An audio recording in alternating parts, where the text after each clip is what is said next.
할렐루야. 예배가 예배되게란 제목으로 말씀의 은혜를 나누고자 합니다. 먼저 옆 사람을 향해서 두 손을 내밀면서 애정을 담아 선포하시겠습니다. 말씀이 당신을 변화시킵니다. 말씀이 당신을 변화시킵니다. 이번에는 각자의 가슴에 손을 얹으시고 또 나를 향해 선포하시겠습니다. 말씀이 나를 변화시킵니다. 말씀이 나를 변화시킵니다. 하나님의 말씀이 우리 각 사람을 변화시키는 역사가 이 시간 일어나기를 축원합니다. 또 그 역사가 일어나는 데에 일체의 방해가 틈타지 않기를 축원합니다. 오늘은 7월 17일 제헌절입니다. 대한민국 헌법 제정을 기념하는 날이죠. 헌법은 한 국가 안에서 많은 사람들이 더불어 살아가는 데에 가장 중요한 기본입니다. 모두가 꼭 지켜야 하는 것이기도 하지요. 제헌절을 맞이해서 생각을 해봤어요. 우리가 하나님을 믿는 데 있어서 헌법처럼 가장 기본이 되는 것은 뭘까요? 꼭 지켜야 되는 것은 뭘까요?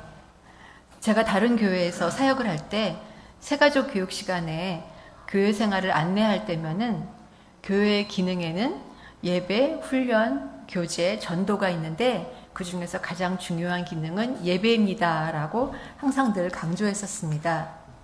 영국의 저술가 니콜스는 야곱의 사다리 예배의 의미라는 그의 저서에서 이렇게 말했습니다.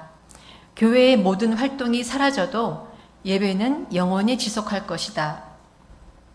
그런데 이렇게 중요한 기본 중의 기본, 예배를 우리는 얼마나 정확하게 알고 있을까요?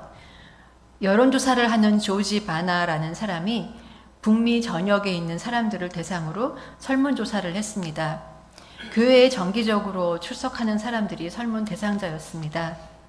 바나는 그들에게 예배가 뭐라고 생각하는지 물었습니다. 어떤 결과가 나왔을 것 같으세요? 3명 중 2명은 모른다고 했고 대부분 의미 없는 답변만 했다고 합니다. 크리스마스나 부활절 같은 특별한 날에만 간신히 나와서 예배드리는 사람들까지 포함했다면 아마도 설문 결과는 더 참담했을 것입니다. 가장 중요하지만 실상은 많은 이들이 모르고 있는 예배에 대해서 오늘 상고하고자 합니다. 방금 우리가 읽은 말씀은 사마리아 지역의 우물가에서 만난 여인에게 예수님께서 들려주신 말씀입니다. 사마리아 사람들이 누구입니까? 북이스라엘이 아시리아에게 패망한 이후에 혈통으로는 혼혈인이고 종교적으로는 혼합 종교를 믿었던 사람들입니다. 그들은 모세 오경을 고친 사마리아 오경을 갖고 그리심산에서 예배를 했습니다. 그래서 유대인들은 그들을 경멸했죠. 그런데 그런 사마리아 여인이 우물가에서 만난 예수님께 우리 조상들은 이 산, 그러니까 그리심산에서 예배하는데 당신들은 예배할 곳이 예루살렘에 있다고 하네요. 그렇게 물어보면서 예배의 장소를 질문하게 되죠. 거기에 대해서 예수님은 오늘 말씀 23장 직전에 있는 요한복음 4장 22절에서 이렇게 말씀하십니다. 너희는 알지 못하는 것을 예배하고 우리는 아는 것을 예배한다. 예수님은 분명히 사마리안들의 예배가 잘못되었음을 지적하시는데 또 그 직전 21절에서는 뭐라고 말씀하시는지 제가 읽어드리겠습니다. 여자여 내 말을 믿으라. 이 산에서도 말고 예루살렘에서도 말고 너희가 아버지께 예배할 때가 이르리라고 말씀하십니다. 잘못된 사마리아인들의 예배도 문제지만 예루살렘에서 드리는 예배도 결코 완전하지는 않다. 그래서 이제 새로운 시대의 예배가 온다. 그런 말씀이 되겠습니다. 여기에서 예루살렘의 예배를 잠깐 돌아보겠습니다. 예수님이 신약의 시대를 열기 전 구약 시대의 예배는 희생제사입니다. 레위기 1장 1절에서부터 번제, 소제, 화목제, 속죄제, 속건제에 대한 규례가 차례로 제시되지요. 소제 외에는 모두 동물을 바칩니다. 히브리서 9장 22절 말씀에 율법을 따라 거의 모든 물건이 피로써 정결하게 되나니 피 흘림이 없은즉 사함이 없다. 그 말씀처럼 동물의 피를 바쳐 죄사함을 얻습니다. 레위기에 근거한 희생제사를 묘사한 짧은 동영상을 준비했는데 한번 보시겠습니다. 제물을 바치는 사람이 집에서 기르던 가축을 끌고 이스라엘에 오직 한 곳뿐인 회막까지 산 넘고 물 건너 찾아옵니다. 제사장은 그 먼 길을 찾아온 가축이 과연 하나님께 바칠 만큼 흠이 없는지 검사하죠. 합격하지 못하면 몇 개월이 걸리든 다시 집으로 돌아가서 다른 가축을 끌고 와야 합니다. 합격하면 제물을 바치는 사람의 손을 동물 머리 위에 얹습니다. 우리가 요즘 생각하는 안수와는 다릅니다. 사마크라고 해서 자신의 죄를 동물에게 전가하는 것이기 때문에 행여 죄가 자신에게 남을까봐 내 죄를 다 가져가라 하면서 온 힘을 다해 동물의 머리를 눌러 찍습니다. 그 다음엔 제사장이 칼을 주어서 동물을 잡게 합니다. 예배자인 내 죄를 나 대신 뒤집어 쓴 동물을 예배자인 내가 잡습니다. 동물에게서 흘러나온 피는 제사장이 사면에 뿌리고 예배자인 내가 동물의 가죽을 벗겨 각을 뜨면, 즉 마디마디를 분리하면 제사장이 그 제물을 불에 태웁니다. 그러면 하나님이 예배자의 죄를 전가한 동물의 죽음을 예배자가 지은 죄의 죽음으로 인정하고 그 타는 냄새를 향기롭게 여기신다는 겁니다. 그런데 유대인 랍비들에게 강의도 하시고 또 지난 10년 동안 이 구약의 희생 제사를 꾸준히 경험해온 이지용 목사님 말씀에 의하면 이 희생 제사의 과정은 결코 우리가 생각하는 것처럼 그렇게 낭만적이지 않다는 겁니다. 방금 본 동영상에서는 생략된 과정, 그러니까 동물을 잡고 가죽을 벗기고 마디마디를 분리하는 과정을 제가 이야기 들은 그대로 여러분께 옮겨 전하기에는 너무 처참하고 끔찍했습니다. 묶어놨다고는 하지만 살아있는 동물을 전문가가 아닌 일반인들이 잡는다는 건 피가 낭자한 처절한 혈투입니다.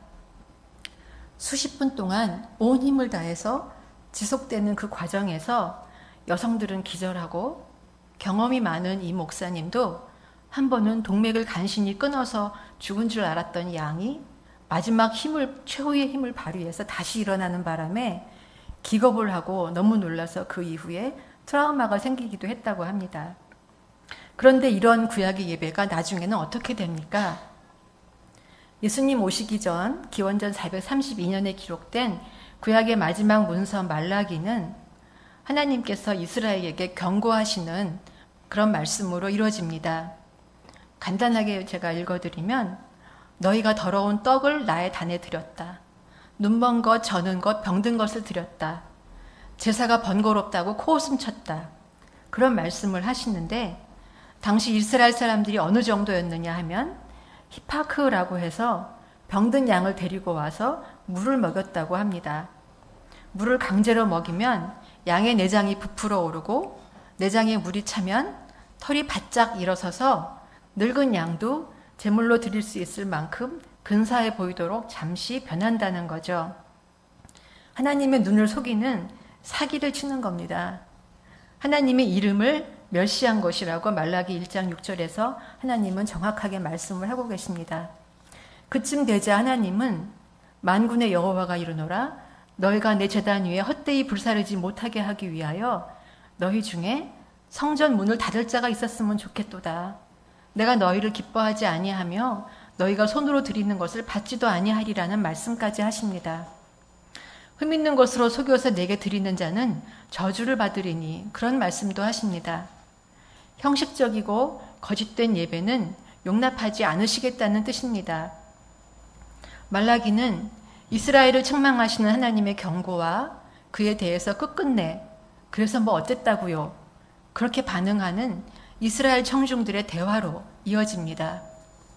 그 후 400년 동안 선지자를 통한 하나님의 말씀은 자취가 사라지지요. 하나님이 침묵을 하십니다. 그런데 400년 후에 놀라운 반전이 일어나죠. 히브리서를 같이 읽겠습니다. 히브리서 10장 1절 말씀입니다. 시작.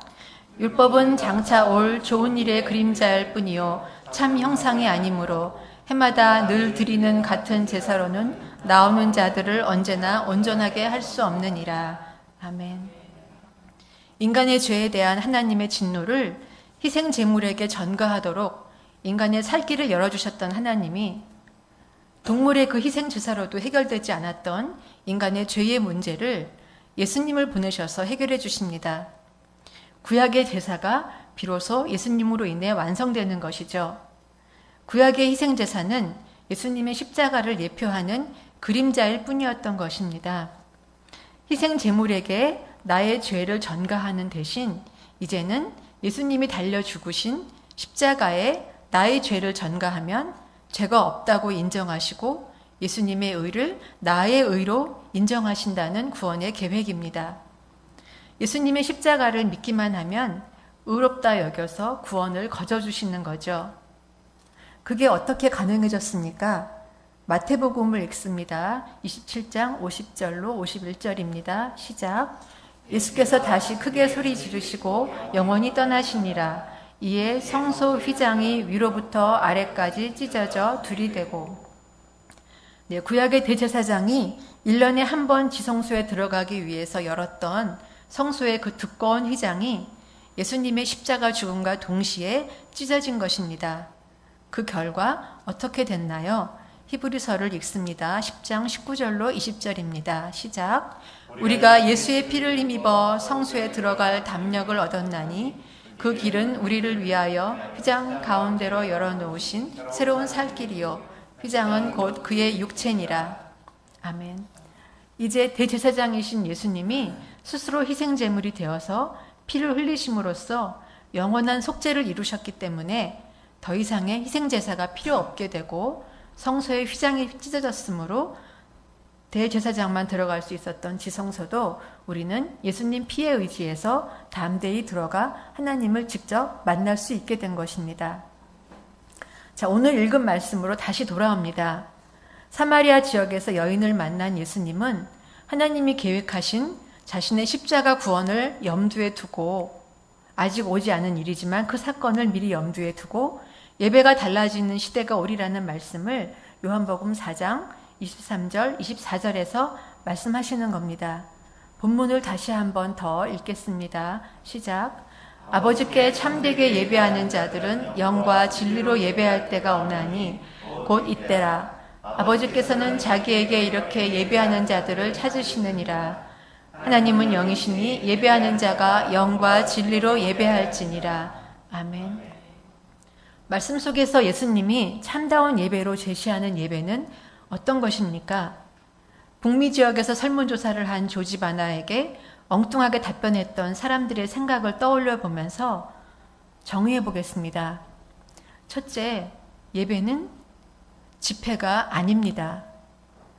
아버지께 예배하는 자들이란 말씀은 우리가 예배드릴 대상이 하나님이라고 분명히 명시합니다.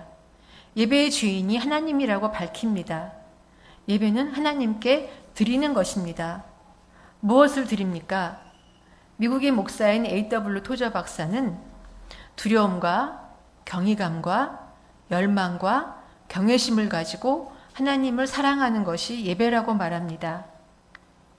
하나님께 두려움과 경이감과 열망과 경외심을 그리고 사랑을 드리는 게 예배라는 거죠.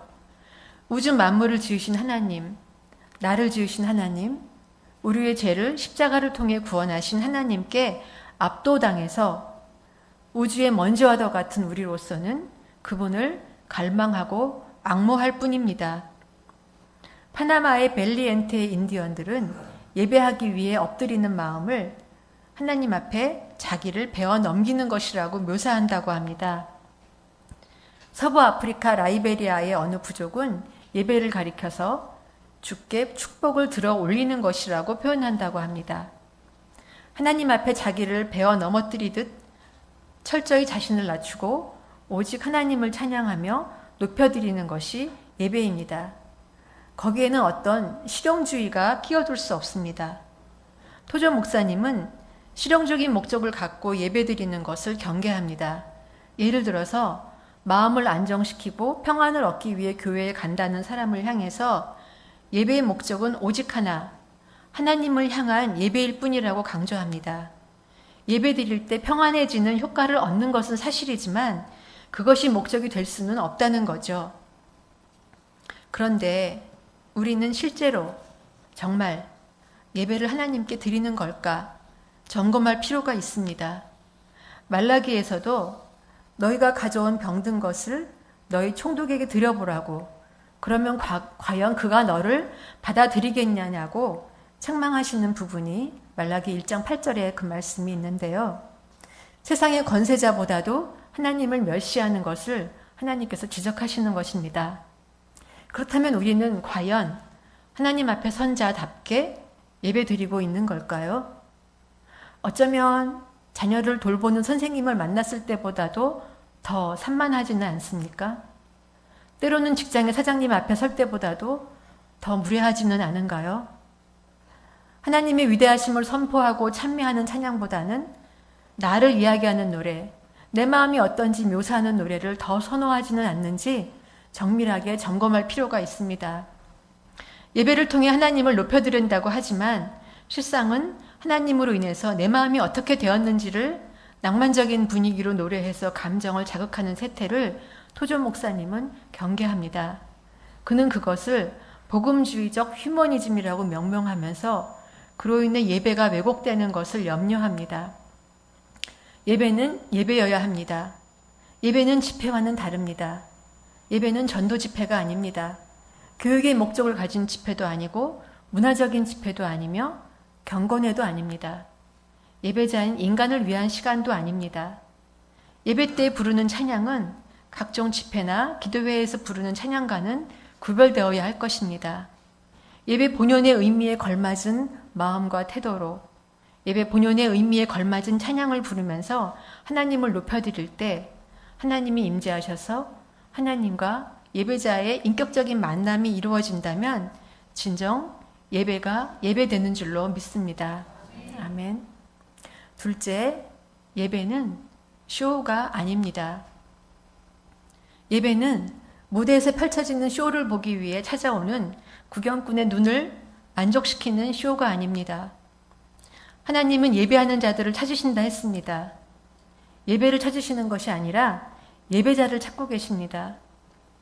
물먹인 양을 속임수로 바치듯이 그럴싸한 겉모습으로 예배자의 자리에 앉아 있다면 영이신 하나님이 판별하십니다. 구약의 희생제사에서 예배자가 피투성이가 되더라도 직접 칼을 들고 제물을 잡았듯이 자신의 전 존재를 예배에 다 바쳐서 집중하고 참여하는 예배자를 찾으십니다. 형식만 따라가는 모양새는 필요 없다고 책망하셨던 하나님이십니다. 죄를 전가한 제물을 죽이기 위해서 사투를 벌이는 희생제사의 예배자처럼 하나님의 존전 앞에서 자신의 죽음을 선언하고 탐욕, 자존심, 인정받고 싶은 마음, 높아지고 싶은 마음, 자랑하고 싶은 마음, 선입견 등등 그 모든 것을 십자가 앞에 내려놓는 예배자를 찾고 계십니다. 그러한 예배는 영과 진리로 드립니다. 영은 성령을 가리킵니다. 예수님께서 이 땅을 떠나시면서 보내주신 성령은 우리를 새롭게 하고 새로운 생명을 주며 진리를 따르도록 도와줍니다. 그런데 진리는 바로 예수님이시라고 요한복음이 선포합니다. 함께 읽겠습니다. 요한복음 14장 6절 말씀 시작. 예수께서 이르시되 내가 곧 길이요 진리요 생명이니 나로 말미암지 않고는 아버지께로 올 자가 없느니라. 아멘. 그러니 영과 진리는 하나님이 예수님을 통해 주신 선물입니다. 또 진리는 하나님 말씀이기도 합니다. 요한복음 17장 17절 말씀을 같이 읽겠습니다. 시작. 그들을 진리로 거룩하게 하옵소서. 아버지의 말씀은 진리니이다. 아멘. 결국 예수 그리스도를 통해서 성령의 인도를 받아 진리 안에서 하나님과 접속하고 연결된 사람이라야 참 예배자라고 예수님은 말씀하십니다. 그런 예배자는 쇼의 관객으로 머물 수 없습니다. 아니, 쇼의 관객으로 머물러지지가 않습니다. 성령이 그렇게 내버려 두지 않으시지요. 예배학자인 버크하르트가 말한 것을 제가 잠깐 읽어드리면 하나님께서 하신 것, 하고 계신 것, 하시기로 약속하신 것에 대해서 흥겹게 반응하면서 하나님과 대화하는 것이 예배라는 것입니다. 오늘 이 자리에서 예배드리는 모든 분들이 성령의 인도를 받아 진리 안에서 하나님과 접속하고 연결되어서 하나님과 더불어 끊임없이 대화하심으로써 예배를 예배되게 하실 것을 축원합니다.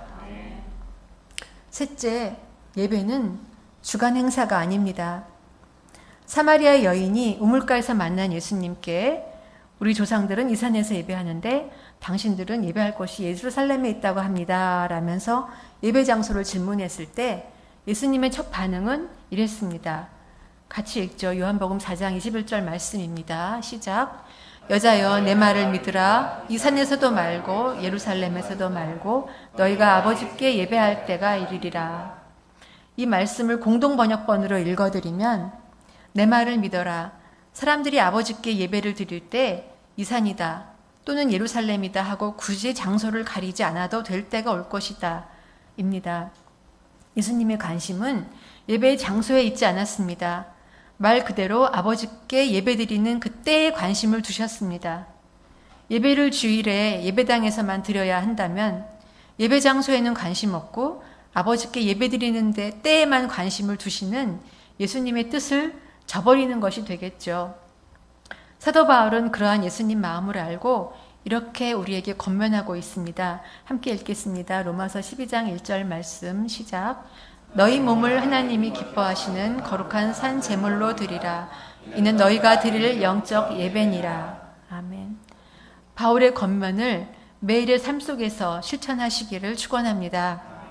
월요일부터 토요일까지 엿새 동안 주님의 이름을 선포하면서 죄를 죽이는 생활을 이어가다가 7일째 되는 주일에 하나님께 예배를 올려드린다면 우리의 삶에는 일찍이 상상하지 못했던 놀라운 능력이 발휘될 줄 믿습니다.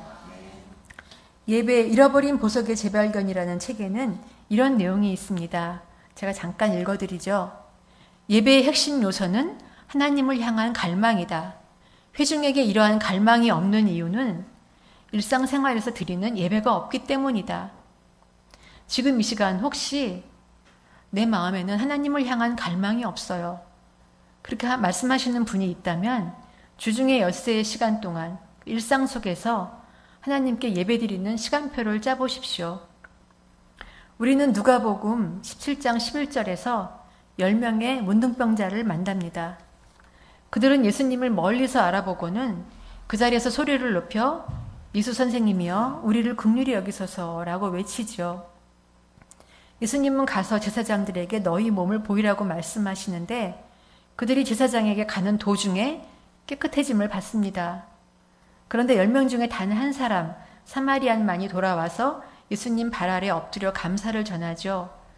그 장면을 그린 그림이 있는데요.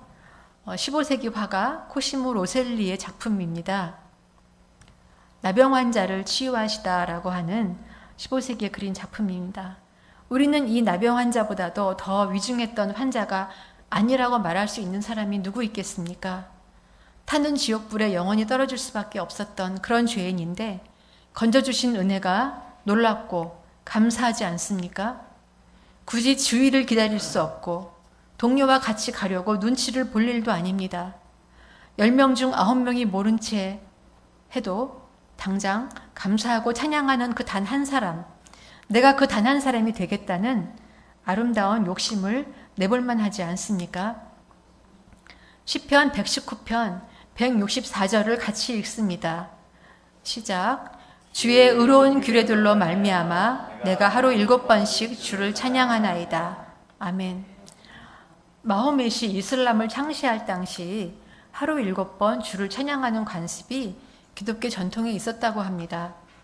마호멧은 그 횟수가 너무 많다고 해서 매일 5차례 메카를 향해 절하고 기도하는 이슬람의 규율을 세웠다고 하죠.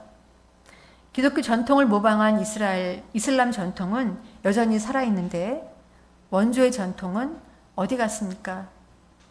하루 7번씩 주를 찬양하는 우리 믿음의 선조들이 갖고 있던 소중한 전통을 당장에 되살리는 그 한 사람이 되고 싶지 않으십니까? 예배가 몸에 배인 예배자는 예배가 예배되도록 실천하는 참된 예배자일 것입니다. 하나님이 찾으시는 참된 예배자가 되려는 거룩한 욕심을 내고 실천하는 저와 여러분이 되시길 축원합니다. 아멘. 기도하시겠습니다. 좋으신 하나님, 저희를 하나님 앞으로 부르시고 오늘도 예배드리